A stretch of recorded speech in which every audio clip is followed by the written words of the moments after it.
In this video, I'm going to show you how you can close your FxPro account. If you find this video helpful, please like and subscribe to this channel.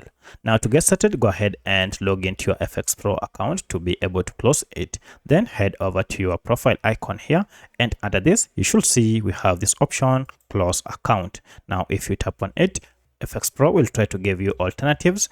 However, if you insist on closing your account, go ahead and choose close profile. At this time, you'll be asked to give some of the reasons why you want to close your account. Maybe you are no longer interested, or you have your own reason. Go ahead and choose it. And once you have chosen your option, the continue option will be here. Go ahead and tap on continue like this. And then you have to choose an option to close the profile, or you can choose close the profile and delete personal data. Go ahead and choose the one that suits you. If you want your data to be deleted permanently, choose the second option and then submit. So by following these steps, your account will be permanently closed. You have to note that once your account has been deleted and your personal data has been removed or deleted, you will not be able to restore it unless you create a new account. So that's how you can permanently delete your FxPro account.